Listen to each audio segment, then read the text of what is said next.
Okay, and we'll turn our attention to George Marsh, our drummer. Is drummer right? Is it okay to say drummer, or would you rather be called percussionist? Well, I'm a percussionist and a drummer, I guess. You could call me a drummer because I play a drum set. But also I play instruments that are in the percussion family, like gongs, the tempo blocks, and steel drum behind me, and other assorted things. Anything that happens to be around, actually. Okay, first of all, I have a basic drum set, which consists of a bass drum, snare drum, some tom-toms, and some cymbals. And then to that I've added some gongs, some tempo blocks, which also have some bells with them, and a steel drum.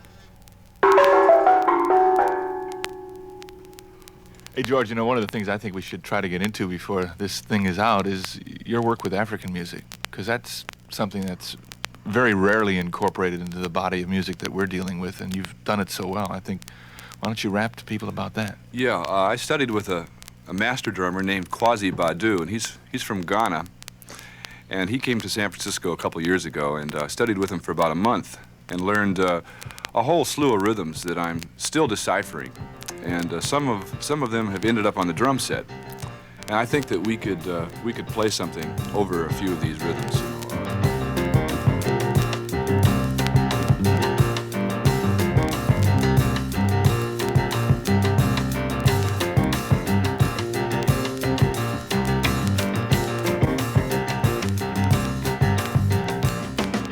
Oftentimes, when I work in the studio, I might decide to add something to the music that's just been recorded. Now, for instance, after listening to this music, I decided that claves, shaker, and maybe cowbell would add to the excitement. You'd be surprised how much this is done these days.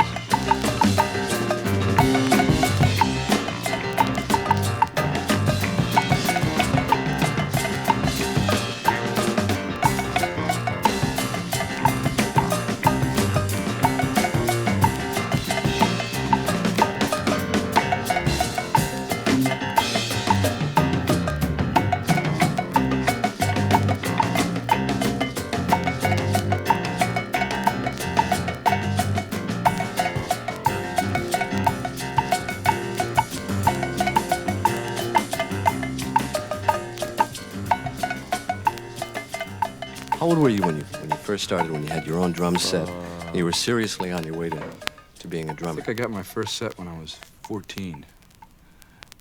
And I think that set consisted of a snare drum and a hi-hat.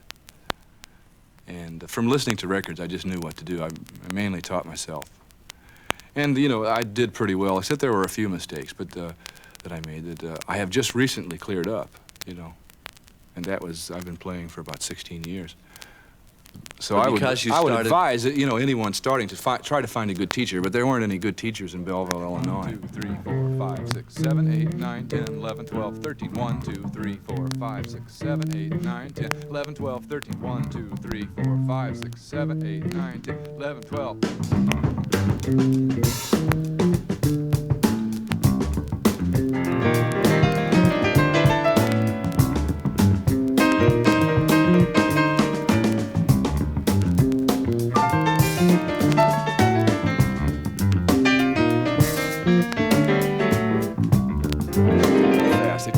One of the main problems is they try to play real fast right away. Everybody does that. Immediately, that's the most important thing, is to play real fast. And they don't understand that if you play totally relaxed and you play, you know, not extremely fast, but with a real relaxed feeling, that the speed comes naturally. You know, and that's an important thing to learn. And I have to keep reminding myself, too.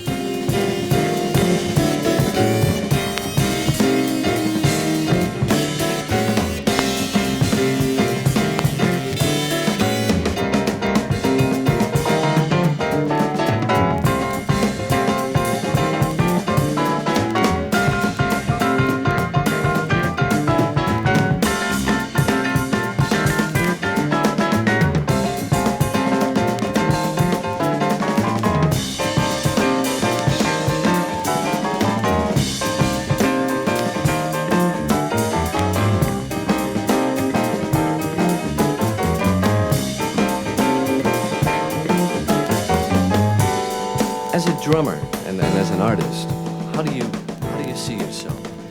What do you see your role is, besides taking care of tempo and time and the other basics of drumming? What else is your relationship with your art? Where would you like to see it go? I'd like to just continue to be able to express myself as best as I can on the instrument. You know, I feel like I have a lot of work to do still, you know. I'm a student of the drums, and I'm also a teacher of the drums too, you know.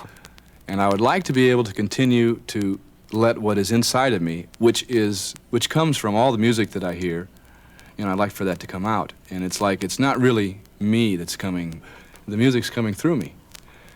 And that's pretty much the approach we use when we play free. You know, it's like we play together and the sound comes out and we don't think about the sound. I don't think about the sound. I don't think Denny or Mel generally think about it. You just play because you know your instrument and you react to the music that's happening around you. And it comes out in specific languages, I suppose, that you've practiced and worked on and studied, you know. Just our monitor. And Okay. music happens.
If they're going to play a lot of rock, which most kids are, they should learn how to play with their right foot. If this, we're talking about right-handed people, with their right foot in their left hand, you know, like play rhythms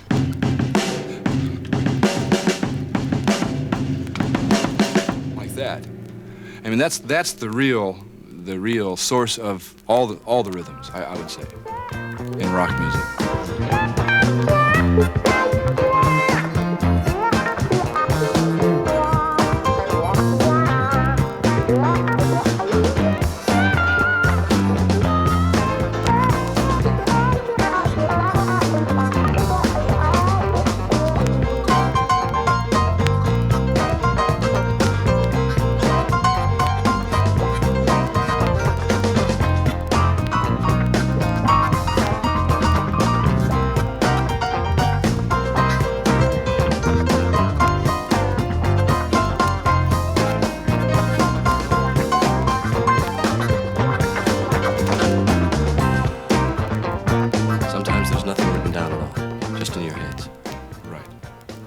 We work with the sounds that we hear. You know, we can react to just the decay of a cymbal. You know, if that strikes a feeling in you, you can then play something else that just comes out. You don't even think about it, you just play. And that sound makes you hear something else. You might even hear beats between two sounds, you know, which would set up a tempo. That's possible. See, that's the degree of subtlety that could happen.